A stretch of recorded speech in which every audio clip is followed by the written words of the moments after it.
Our last session is joined by a mix of capital providers and fund managers who will deliberate on efficient financing to drive long-term impact. They will look at innovative capital sources beyond equity and debt, such as blended finance to drive more impact into climate tech. I would first like to introduce the moderator of the panel, Shiva Shanker, who is the Vice President of Ankur Capital Fund. Our other panelists for this session are Jayant Prasad, Executive Director at CKers Finance, Ganesh Neelam, Head of Innovation and Technology Tata Trust, Smita Rakesh, Vice President and Partner Social Alpha, Aakash Shah, Partner, Peak Sustainability Ventures, and Riddhi Vora from Avaana Capital. Thank you so much, panelists, for joining us today, and we look forward to hearing from your views and experiences. For making it out for the panel, and thank you, attendees as well.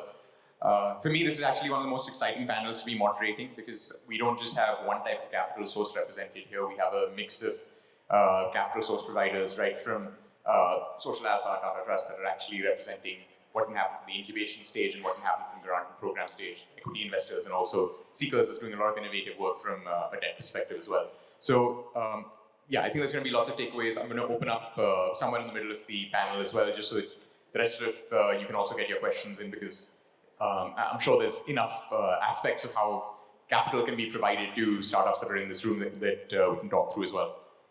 But just to set a little bit of brief context, since this is also the third climate panel that we're doing in sequence, I just wanted to clarify how we are looking at this in a slightly different way from the earliers. For the ones of you that have been here for the last couple of hours, from the initial panel, we got a view from the LPs of how they're seeing structurally these industries move, why this is starting to look like a very attractive segment. In the last conversation, there was a lot of talk of the large innovations that are coming through, some of what solar has been able to prove, what other technologies need to do to get to a proof point. But rather than talk at a conceptual level about those, I thought we could actually kick off this panel by getting a view from the equity investors as well on what they're seeing as the themes, the areas and ideas that we're actually seeing built up. And just as the panelists are getting their first questions, I'll ask them to introduce themselves so that we're just optimizing time so that you guys get the most value from this session as well.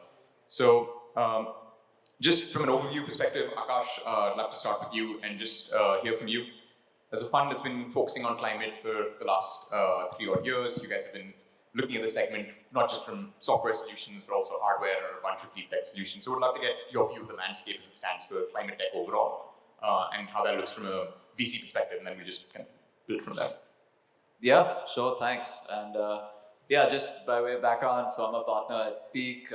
We do early stage climate investing across energy, agri, water, and climate.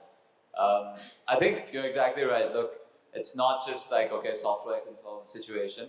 And honestly, it requires going much deeper into certain problems. I think the issues here are quite complex. I mean, Earth is effectively a closed system, and there's multiple things that affect one another. So the reason why we even focus on 4 verticals is because you have to think about things holistically. So you can't just think about the energy usage, but you have to think about, look, what is the water consumption? What is the land use degradation? And multiple other indirect kind of costs and things like that that are associated with it. So I think broadly from a VC perspective, the fundamental shift, and this relates to kind of John Doerr and KPCB investing about 10 years ago in this space. It's very different today. We view it as climate 2.0. There's asset-light scalable solutions, not just software, like you mentioned, hardware, R&D. We've done a plant protein deal. We've done a wood decarbonization deal.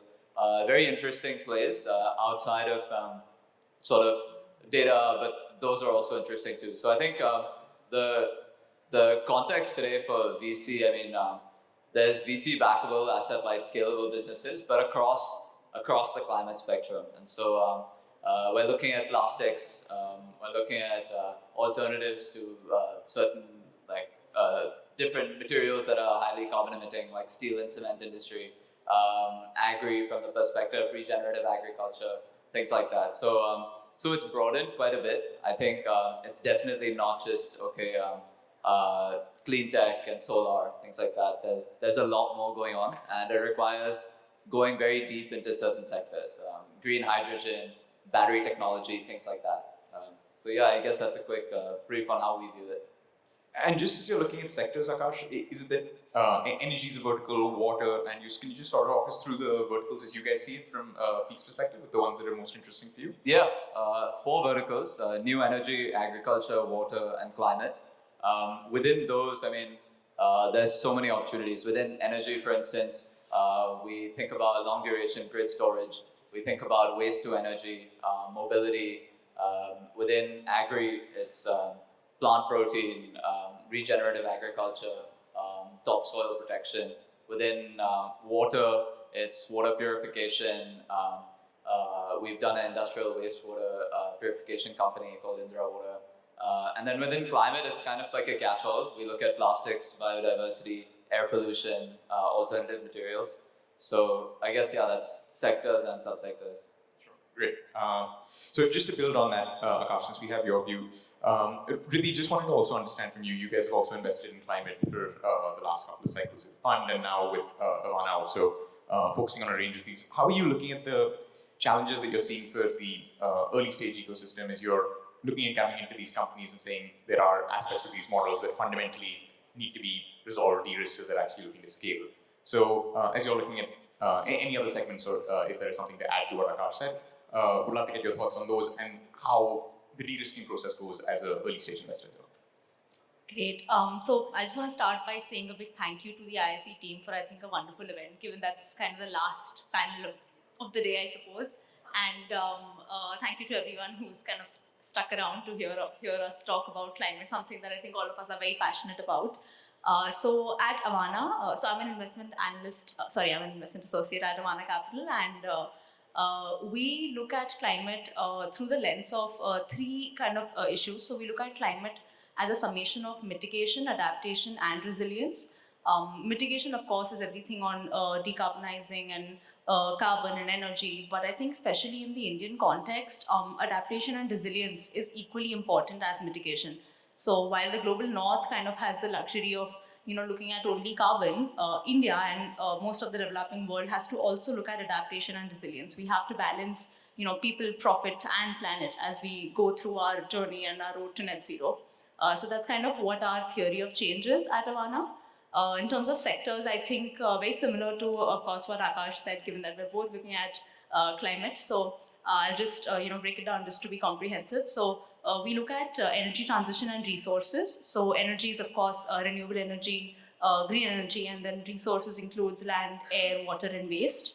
The second sector is supply chains and mobility, which is something that we see has a lot of potential in India, especially. Mobility, I think the EV ecosystem has been getting a lot of traction. Supply chains, especially digitizing and disintermediation of disorganized supply chains, especially in the Indian sort of social fabric, has a lot of scope to generate process efficiencies and to generate and to accordingly sort of reduce emissions, right? So supply chain digitization is something that we see a lot of potential in, and a lot of interesting models coming up around market linkages, around essentially trying to solve for scope 3, because that's where, I mean, manufacturing, MSMEs, farming, right? That's where scope 3 emissions lie, and that's where India lies, and so solving for that. And then the third vertical that we invest in is sustainable agriculture and natural solutions. So again, precision agriculture, regen ag, and the likes. Coming back to your first question on, what are some of the challenges that early stage startups see? I think, of course, capital is something which is increasingly becoming available. I think, private and public capital are being mobilized for climate tech. I think it's kind of the hot new thing. But I think in addition to capital, what a lot of early stage startups need is, an entire ecosystem support to really reach that level of scale, and which is something that we focus on at Avaana as well, which is, of course, capital and digital and innovation is one aspect. But then they also need, industry linkages. They need linkages to corporates where they can actually sandbox these technologies, pilot their projects. They need access to policy to understand what's happening in the regulatory landscape. For EVs, for example, there's a lot of work happening on battery swapping policies. Or, for example, the Spice Board has a lot of work that they're doing around horticulture. So understanding what's happening in the policy space, understanding how they can navigate it, equally becomes important for early stage startups to scale. And then finally, impact and catalytic capital, understanding what grants, what blended finance is available for these startups. So I think that's kind of the 4 things that we bring together at Avaana, and what we think helps early stage startups cross over that barrier from R&D, innovation, and labs to reach the stage of commercialization, market readiness. So it's, of course, it's digital, it's innovation, but it's also industry, it's also policy, it's also catalytic capital. Great to hear. So just to build on what you said, Riddhi, that saying there's challenges and the value to be added really is on partnerships and just the range of different types of capital that needs to come in. Since while equity capital is getting a little bit more available, it is still a pool that is developing in some ways. Smita, you've seen this cycle for a long duration before it was really the hot sector to be as well. So as Social Alpha has been working with startups in this area for 5+ years, I'm sure it's longer than the ones I'm aware of as well. Would love to get your thoughts on how you guys have had to support these businesses and really get them off the ground to get to a level of investment readiness for these next capital source providers to come in. Thank you. Thanks, Shiva. Thanks, everyone, for having us here. So I represent Social Alpha, and I'm the Vice President and Partner there. I lead the work in climate. We work in healthcare, climate, and livelihoods, the 3 sectors that we think are interlinked and also the most critical when it comes to innovation and impact. Like Shiva said, we think of ourselves as an innovation curation and venture development platform. What it essentially means is, exactly in Shiva's words, is making what is otherwise considered uninvestable or difficult to invest, investable. And why? Because while we are a not-for-profit, and the goal for why we do it is not to make profit, our goal is to make these businesses profitable so that we have sustainable solutions to these historically unsolved problems. So what do we do, and what do we do differently? So equity investment is in fact one of the tools in our toolkit, and that's one of the missing links, and why we are seeing a lot of investors who are looking at the climate space in this event. We are still a handful, right? So there is a dearth of investments, both in quantum as well as its distribution. So we are definitely looking at seed investment for early stage startups. But at early stage, what is also very important to see is, are we funding innovation or are we catalyzing innovation? Are we nudging where the gaps are? Are we nudging innovators to create solutions for where the problems are? Or are we funding what's gravitating towards us? And therefore, when we work in early stages, money is just one of the things. And actually not having money or having money to fund is a good problem to have, both ways. The bigger problem is, where's the pipeline, right? And where are the right solutions? Where is the appetite to fund those solutions in order to experiment? Where's the ground to experiment? And that's what we try and do more of. So the idea is funding plus plus. So you do funding, but what else is needed? Very often we see entrepreneurs and innovators have to run to various actors for funding, for incubation support, for lab usage, for market access. And I think some of it coming from our own ecosystem, but some of it coming through our partners' ecosystem. As our idea is to bring the entire ecosystem closer to the innovator so that they're not spending their time in chasing some of these things that they require to move from 0 to 1. And that's essentially the area that we play in. Like Riddhi said, we also look at climate from an adaptation, mitigation, resilience, carbon capture, the entire spectrum. But what we're also trying to do is look at incremental solutions where the scale could be quickly achieved, but also focus on very early stage deep tech solutions where the risk appetite needs to be higher. So I'll pause here and come back. So just to follow up on that, Smita, so you mentioned that part of the value, the prop that you guys need to deliver in this is the fact that lab usage, there is all of these network of physical infrastructure that is really required for some of these innovations to be built out. Is that something you guys have to do differently for climate versus other segments that Social Alpha is incubating? Would just love to get your thoughts on how this as a asset class for you guys is different from a traditional asset class that you work in. It is, and within climate too, right? Because so when we started working, our starting point is the thesis, as is the case with any investors, but it's not an investment thesis, so to say. We start with the problem statements in terms of what is that unmet need, right? And when we work on that ground up, every sector, every subsector we realized has very different requirements. We started with our investment fund, and we realized that, for example, when we talk about urban tech, what is important is that connect with the urban local bodies. When we are talking about industrial decarbonization, until you have industry in the room talking with you, you cannot look at game-changing innovation in that space, because 1 crore, 2 crores, 5 crores that we bring to the table is a one-time investment fund. Game-changing innovation doesn't happen for small ticket size. It happens because of the opportunity that they're able to see.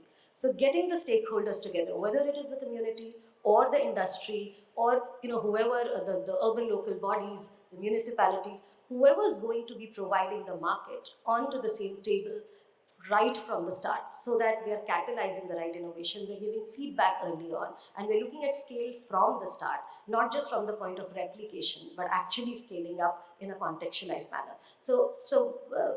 Coming to more like tangible parts of your question, we realize that when we say energy, battery tech, deep tech, you do need labs. Where are the labs right now? In the university incubators, right? And you do want to capitalize on some of and leverage some of these facilities that are there. But a bunch of times, innovators need to work on rapid prototyping, on quickly creating their iterations of the product. And therefore, some lab infra for these segments which are early stage and deep tech are very important. For some of the others, it's the grassroots connect that was very important. So we realized for energy access solutions, their field was not in the lab. Their lab was not in the building, so to say. It was on the ground, in the villages. And that experimentation, creating those sandboxes and grounds for experimentation without actually making the end users pay the price of it, was more critical. So we've looked at both. When we say lab, we mean the R&D labs and the infra, as well as the ground connect, which majorly comes from the fabulous work that CINI does in the central belt of India. So I'm actually just going to jump from the format we expected, because I think you set it up very nicely for some of the work that Tata Trust is doing just over the industry structure as well, of saying here's the aspects that we do need to have that support pool, not just at lab from a traditional lab definition perspective, but saying what is the correct environment for these to be tested, and especially for solutions built for India, they need to be able to deal with Indian climatic conditions. Could be our rain, could be our flood, could be our extreme temperature range. So Ganesh, would just love to see and learn more about what Tata Trust is doing in this area and how you see it fit into the broader aspect of what Tata Trust really is doing as well. Thanks for the invitation. So from Tata Trust perspective, I think we are the odd ones out in this larger gathering for the last 2 days. But I would say we are the important odd ones because as Tata Trust, we take the maximum risk from a philanthropy perspective. It's a risk that we take not from a return perspective, but mainly an impact perspective. And because we are a philanthropy, I think that's a very important enabler that we actually try to play in this larger ecosystem. And what Tata Trust has basically done is to see mainly from the impact perspective, mainly from the community's perspective. And that's where we have been making our investments, maybe mainly through the grants in this case. But what our learning has been is unless and until you actually understand the problem statement or the pain points of the communities which are going to get maximally hit by the climate perspective, it is not actually going to help a lot of innovators or I would say startups to create innovations or technologies as well. So the main facilitation that Tata Trust basically does in this case is to see how that ground connect could be bought from a problem statement perspective that the communities are facing on the ground, and basically engage with stakeholders like all of you to see how the startups actually can design and develop a technology which can solve the problem of these communities, and then call it as a pilot level, which Tata Trust basically then makes those investments on piloting those technologies on ground. But once the technology is proven on a pilot scale, the community is basically seeing a benefit and adopting it, then the scale up actually can happen with, say, stakeholders which are all sitting here, to see that scale up happens and the community basically benefits from that technology. And with that investment, I think everybody benefits. The startup benefits from a business perspective, the investors benefit from their investment perspective, and mainly the community benefits from such a technology coming to them and seeing that their problems are getting solved, whether it be high rainfall or no rainfall. Then from an agriculture or livestock perspective, how that basically benefits. So that's mainly the facilitation that Tata Trust does. And again, I'm talking it from a community perspective in this case. Sure. And then just a question for you, Ganesh, and I think this links in with how Jayant, you as a lender and looking at these models of saying have they actually been proven out comes in as well. Just would love to get the thoughts from both of you on what is that scale at which it feels like this is significant enough for that replication to feel like now it can actually be taken on by that next capital source. I guess for you to say now we can bring in a program like a lender like CKers, and Jayant would be lovely to hear your view on that, and also a bit more about CKers as a platform, because I think you are a very unique model in how you are looking at supporting some of these innovations. So maybe again, the scale from Jayant's perspective would be different, and and the scale from my perspective would be different. But just to give an example, as Tata Trust, we are doing this aspirational program called Lakpati Kisan. It's basically to see how a small and marginal farmer can earn an income of more than 100,000 rupees in an irreversible manner. Now, these are basically aspirational programs that the communities have helped us design, and we are trying to see how we can implement those programs on the ground. But when we are implementing these programs, we are seeing technology being a very important enabler for them to achieve those aspirations. Now, for us, if you look at the scale, it's more than 100,000 families, mainly small and marginal families that we are looking at from a cluster perspective, like be it a state or a district in those particular geographies. And that's basically a level of scale. Again, I think that's a pilot which maybe Jayant would consider. But for us, that's a level of scale. We are saying if we are able to prove that to that scale with the investment coming from, say, a philanthropy like Tata Trust, then how do we take it to 10x or 20x from a larger investment that can come into the ecosystem? So that's basically the scale perspective that I would bring in, Jayant, over to you. Thanks. So I'm going last, but not the least. So CKers Finance is a clean energy focused debt financier. We actually focus on sustainability, but a lot of our work is in clean energy. We have funded, we were probably the third such financier in the country. But where we differentiated from others is we said in the clean energy transition or sustainability transition or circular economy transition, whichever jargon you want to use, a lot of the innovation is going to happen or adoption is going to happen in distributed solutions. Whereas the financial markets are set up to deliver to utility scale or large solutions, right? So whenever you go to smaller, whether you're talking about a village, a household, an SME factory, or systems like that, the financial market ecosystem sort of does not deliver asset finance to that. And we said that we need to understand that from a knowledge perspective, B, deliver solutions to it, and then C, create the pathway for mainstreaming of that so that other financiers can say, oh, I have discovered risk now and can I follow on what CKers has done with this. So we funded solar, we funded rural energy access, industrial energy efficiency. We're doing a lot of funding with electric vehicles in different models, industrial wastewater recycling. We are looking at waste to energy. So a lot of stuff which people on this dais as well as in the room are looking at, we have looked at and we have funded. And we count it as our success when our clients grow large enough to attract mainstream financing, right? But I'm going to pause what CKers does for a moment and we'll go back to the question which was tabled here, right?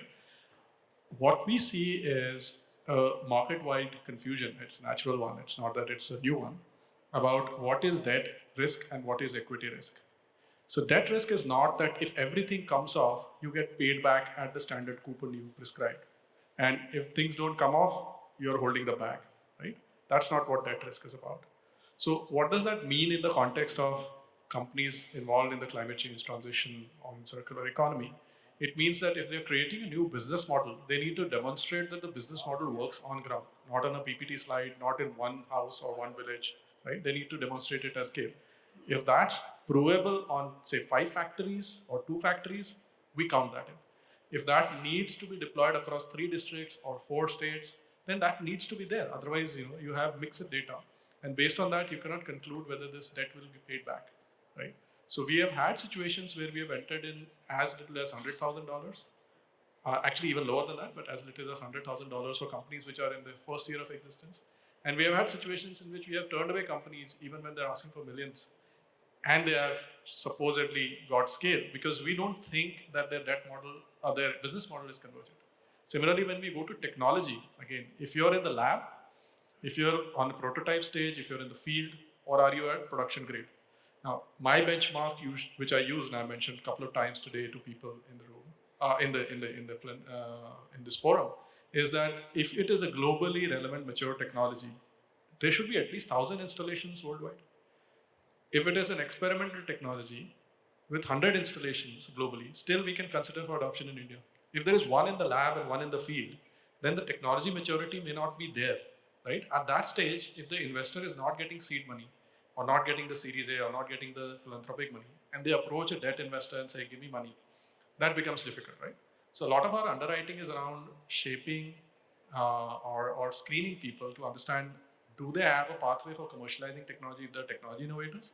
Or do they have a pathway to prove that their business model is on a convergent path to break even if they are business innovators? Divergent path, we don't touch. And if the technology is still just in lab, we don't touch. Otherwise, we have taken fairly early stage bets with several of our customers. And just to kind of feed off that thought as well, from your side, as you're looking at the segments in the market, and particularly around now the evolution, let's say for the last couple of years, where some of these tech companies around some of the sectors you talked about, which is solar, mobility, etc., may have gone about raising larger pools of equity funding, probably focused more on growth than they had historically on unit economics. Has that changed the lens of how you, as a lender, need to look at some of these segments of saying, here's what we need to do for us to play an active role to help scale up? Sure. I'm just going to take a step back and say the equity seems to follow a lot of flavor of the day investing cycle, right? So suddenly e-mobility, certain kind of startups are in favor.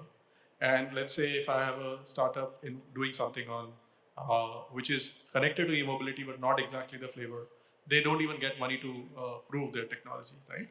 Now, it's not that that's because the equity investors are biased. There is a visibility which comes in on certain kind of investments. You go and look at other people who are doing that, or the same people doing that, and you follow it, right? Now, what that means is when we are looking at people, we typically end up looking at 15 to 20 people every month, which are new to us, right? When we look at people, we try and split them into people who are, say, bootstrapped or friends and family funded, and people who have already got institutional money coming through, even if it's seed or pre-series A, but institutionalized, right? Now, we look at the first one from the perspective that, look, you haven't raised anything yet. It's all friends and family or bootstrapped. Do you have profit already coming through? Or are your models profitable already? Because you don't have the luxury of burning through a pile of cash which somebody has paragraphed onto your plate. And you don't have a pressure also to deploy that cash because otherwise the investor is saying, what's my money doing with you? In which case, there we take calls based on what is visible on the model. If a bootstrap investor comes and says, hey, I am making X loss this year and next year is a loss and the year after is a loss, I cannot take a call on that. They need to find an equity investor first. So this is where I send them. But if they have cash already demonstrated on a model which they are replicating, it's not that last year I did this, I made cash, this year the model changed, then I'm ready to fund them. We are very cash flow focused, so we'll see contracts, we'll see how do we interact contracts, and we fund them. When it comes to people who have raised money institutionally, we find a lot more of them are there in the business model innovation, but it's not that there are no tech innovators in that area. Then we can take some comfort on the fact that, okay, there is a business model they have to prove, take 6 months, 12 months, 18 months to prove that model. In that case, we may take a point and say, okay, following cash burn is available, by this time you will converge. So we set milestones for them. In 3 months reach here, in 9 months reach here, in 12 months reach there. And then we will structure something for them.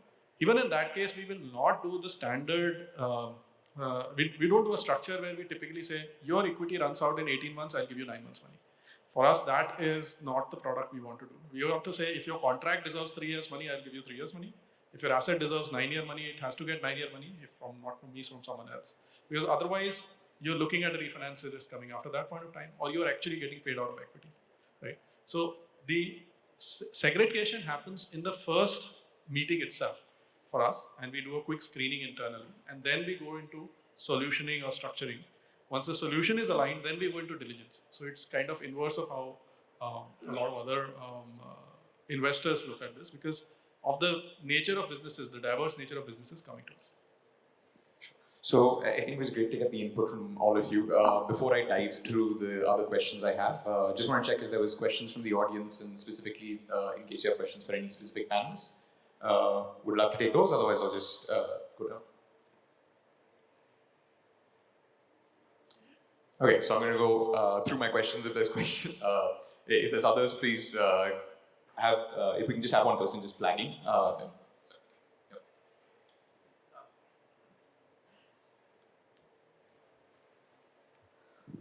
Hi, I'm Govind Agrawal from Anaxi Digital Runners. We are into rural outreach. My question is related to community-based projects and nature-based solutions for carbon credit generation. Like, you have any views on that? What is the future of these two category of work in climate? And second is, it's like, when you think about investing into carbon or climate overall, what are the returns expected for the investor in different scenarios? So it's like, can you also highlight that? What attracts the investor?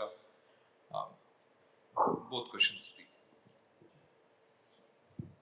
So on the first one, I think nature-based solutions is again a buzzword which is in this larger industry, and one is not very clear on how it actually will get into action and who benefits, or whether it's going to be an equal benefit to the community as well as the company which is making those investments.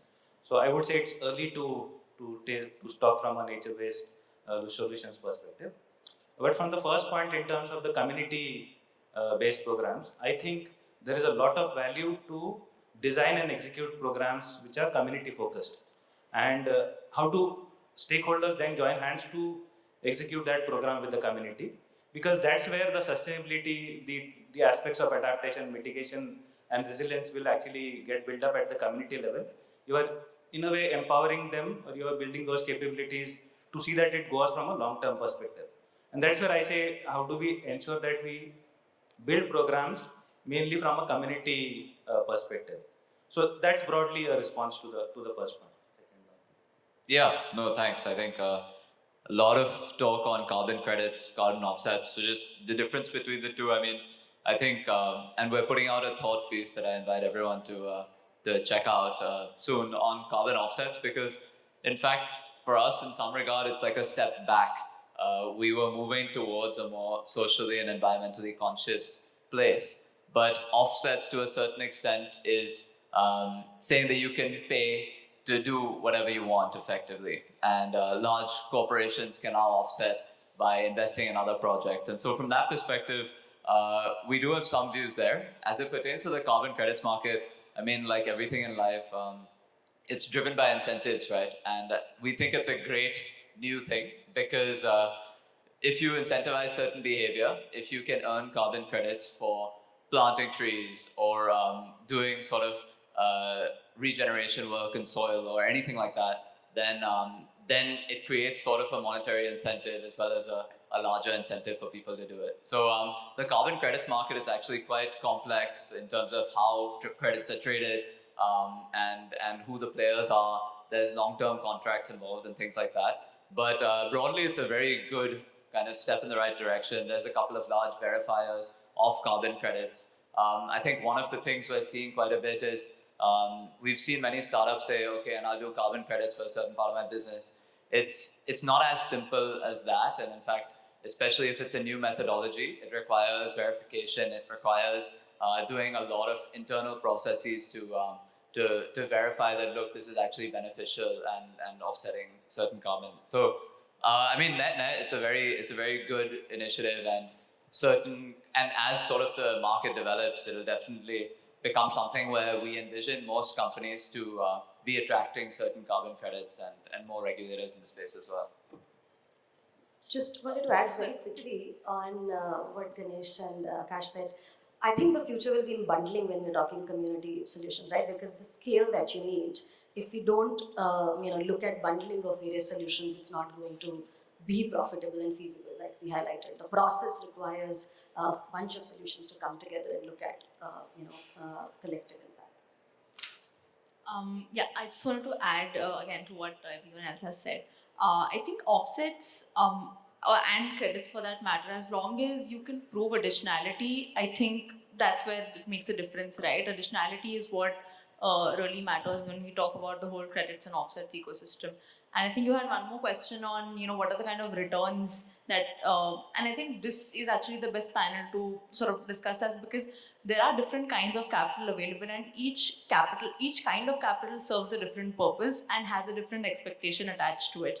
As venture investors, we do have an expectation of venture scalable returns, but then we have philanthropy, we have debt, we have even earlier stage, more risk taking capital, and then we have growth capital for sort of more scaled, more mature startups. And I think that's where an ecosystem really starts coming alive. And I think with climate increasingly, that's what we're starting to see, that there is different kinds of capital available with different return expectations and with different kinds of models that suit it. And I think as entrepreneurs, it's important for them, for a founder to recognize what's the capital that suits their business. Also, Jayant, since this is something that has a cash impact, I'm sure you have seen proposals on this side. I'd love to get your view on it. No, I had some. Sorry, if you want, you can sit. You don't need to stand. I'll answer. Yeah. Some contrarian views. Science-based target initiative does not allow for offsets for mitigation up to a large extent. If you are setting science-based targets as a company, you need to offset or mitigate your carbon emissions yourself. And then if there are any offsets, then you would do in areas which are like carbon removal, etc. Number one. Number two, India does not yet have compliance markets for carbon. So a lot of the carbon credit value which gets created globally in Europe or US or East Asia is based on compliance markets where you have pricing of $50, $60, $70 a ton. Most voluntary markets are shallow and have pricing which is very low, $2, $5, $7, right? So what happens is when you look at carbon credit as an indirect yield enhancer or a subsidy provider, it could be either of the two, right? Your solution is unviable, you want the carbon credit to come and make it viable. Or your solution is viable, but you want to increase the upside for either the end customer or the deployer. You're struggling with that. A lot of the global net zero or SBTi demand will not be satisfied by offsets. So India needs to urgently put in place a compliance market for carbon. There's no carbon budget. There is no, and it may be controversial, but there is no consumer pull for carbon in India. Carbon is not a pollutant recognized by Indian consumer, right? Plastics are barely recognized, so what about carbon? There's very little bond market or equity market push for carbon mitigation, right? So people on this stage, people in this venue are people who are trying to spread that message. But if the consumer doesn't want it, if the investor doesn't want it, why should there be a thriving market or something, right? So this is where then we go down to the path of this is new tech, it will be big 20 years down the line, 10 years down the line, so you invest in deep tech or early tech. Or this is big today, it's viable already, a solar, for example, or EV, so you will have capital follow that. Whenever you have something beyond that, right, people don't necessarily want to do, right? For example, wind power deployment in India is lagging significantly because it's about 50 paisa to 1 rupee costlier than solar power. Do you want to put carbon credits on wind power? There's no additionality. It's already viable, it's cheaper than coal, but it's still not getting deployed at the scale it can be. So when we are looking at solutioning, right, because we are lumping all of the carbon pollution under one bucket, carbon credit market works, but we need to create that mechanism.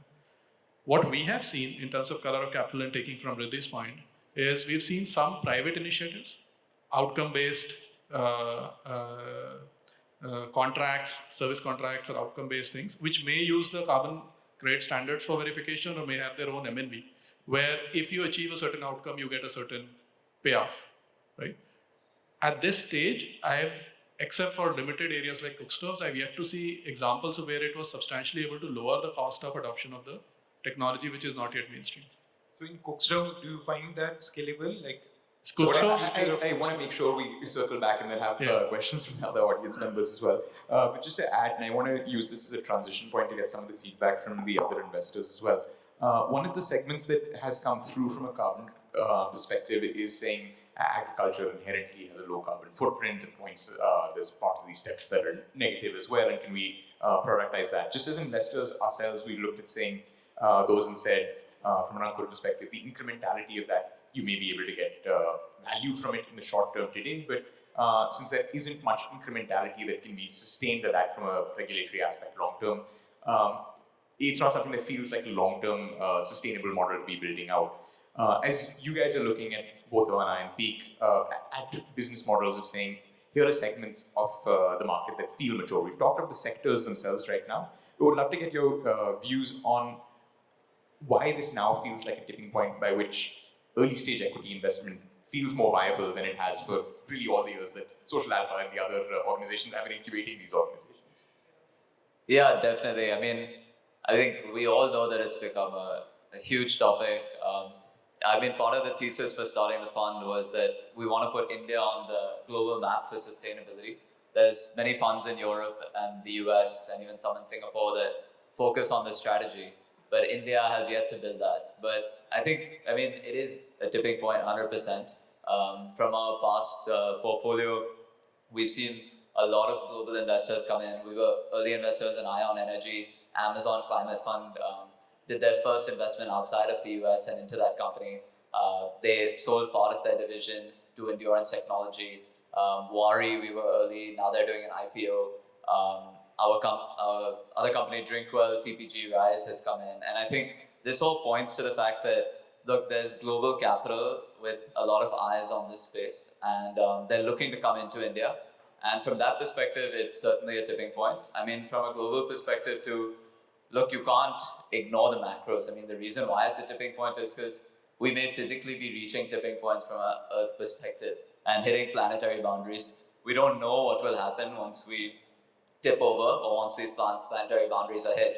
And so I think it needs to be a focus, and the reason you're seeing more impetus, more capital coming in is simply because it's not something that can be ignored.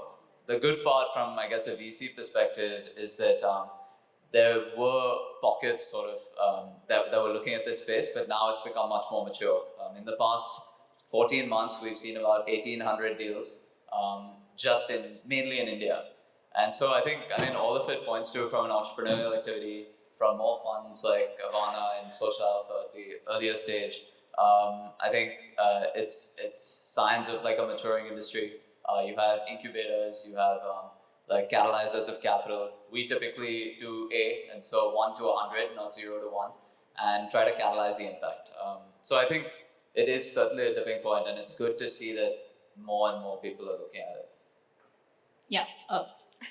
Just to add, so yeah, I think definitely the planetary tipping point is, I think, one of the biggest reasons, right? We don't have another planet, so there's not going to be a plan B here. So I think that kind of brings this issue to the forefront. I think another thing is that just in terms of catalyzers who are now prioritizing climate, right? So governments across the world have announced their net zero targets. India, of course, has the Panchamrit strategy that we're going to deploy over the next 10 years and then try and get to net zero by 2070. A lot of corporates have now started, decarbonizing their supply chains, announcing net zero targets. Signing up to make sustainability kind of core to their strategy. So that's kind of the second factor that's come in. And consumers, I think to that point, do want sustainability as well. Disagree a little bit. I think there is interest, but there is also an importance on affordability. So they're looking at affordability along with sustainability. I think given the choice, an affordable, sustainable solution is definitely being preferred by the consumers as well. And I think finally, technology, right? So India, of course, has a history of technology leapfrogging. We went from broadband to 4G. We went from kind of cash payments to now digital, and everyone has, I think, Google Pay and Paytm and UPI. And I think in sustainability especially, we think that's the kind of leapfrogging that India can also do. And the reason why that's going to happen is because of the quality of entrepreneurial talent that we have. We're the third largest startup ecosystem now globally. And increasingly entrepreneurs are looking at climate as the next big problem statement. So it's not just capital or policy, it's also, especially importantly, entrepreneurs. I think that was a point made on the last panel that, capital will go where the entrepreneurs are going. And I think increasingly entrepreneurs are kind of veering towards climate. And so I think it's really a confluence of a lot of different factors that are kind of working in favor of making climate sort of the next big opportunity. And so one of the things that we like to say is that sustainability is the next digital, right? The way that every kind of enterprise function has digital embedded in it. That's what sustainability is going to be. You can't have a procurement or a marketing or sort of a distribution function without it being sustainable. And so it's across the board. It's not a vertical, it's a horizontal rather. So while I agree it's not vertical as a horizontal, there's a lot of verticals of this that do get a lot of attention. And just Jayant, going to you, because I'm sure you have seen this as well. There's we talked at the start of the sectors you were looking at, which include a lot of energy sectors, mobility, etc., that have seen this become kind of hotter segments. But you're also doing a lot of business models that have not seen the same level of capital flowing in. And so can you just talk us through some of the sectors you've looked at, be it on water purification and the others that just have not seen that same level of attention, but have got to a tipping point where scale can come through and a lot of models can be replicated? Sure, that's a difficult one.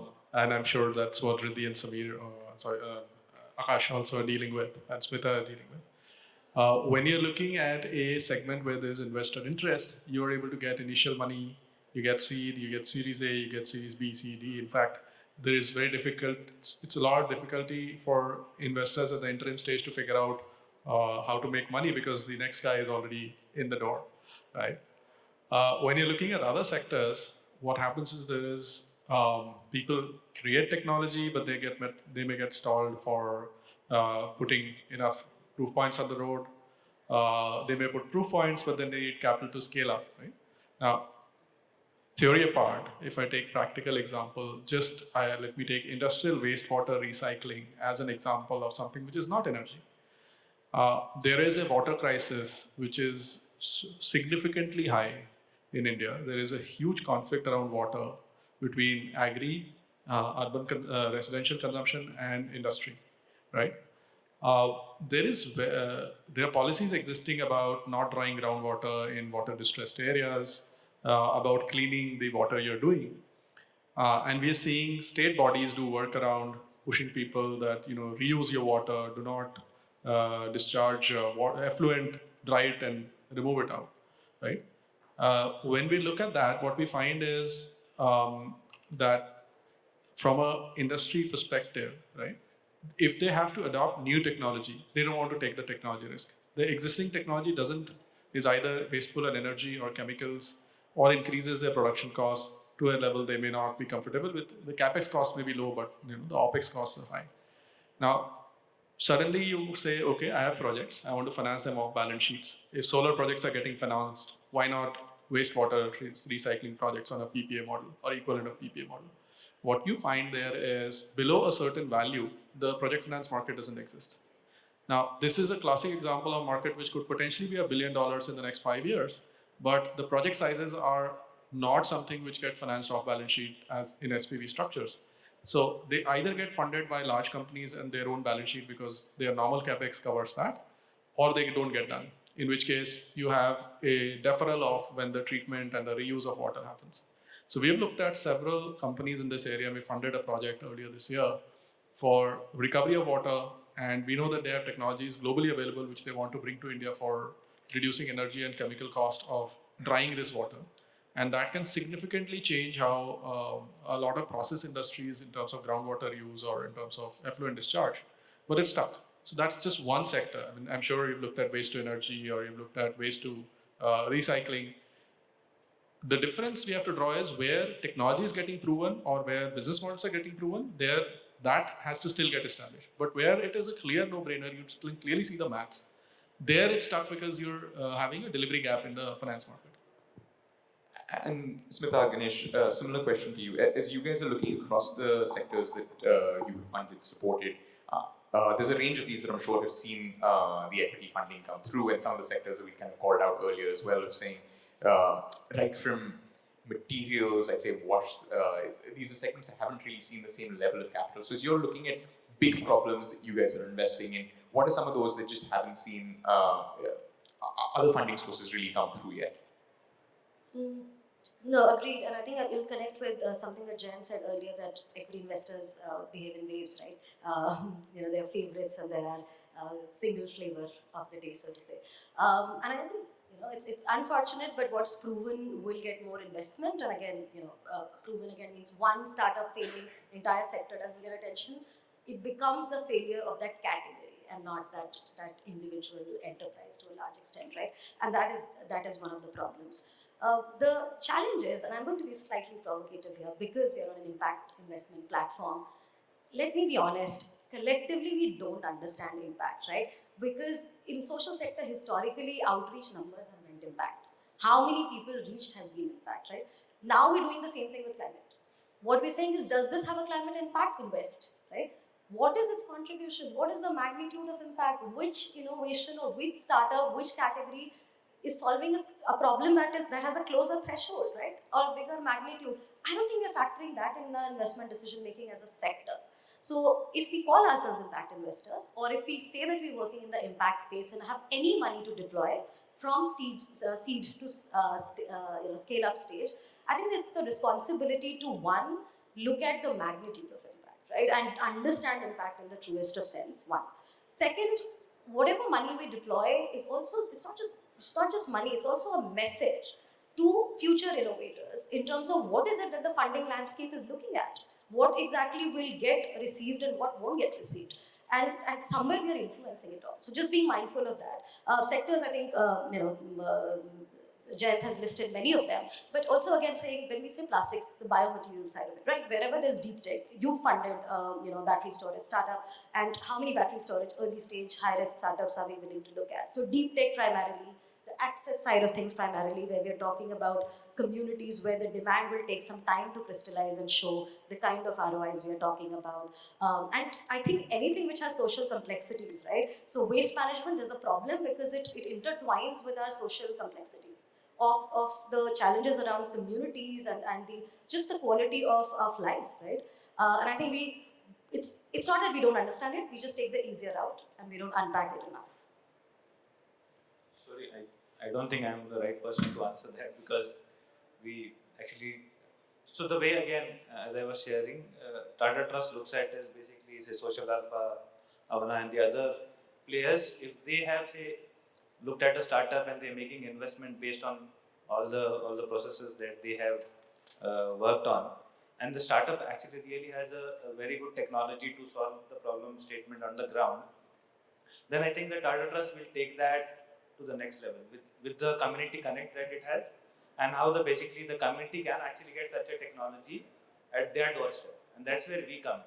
So I would say we are agnostic on that particular perspective, mainly to see what the community is demanding or aspiring for, and then how do we get those technologies at their doorstep. So that's broadly a response to that. No, thank you guys for taking out the time for the panel. I've really enjoyed this conversation. I hope the rest of the attendees have as well.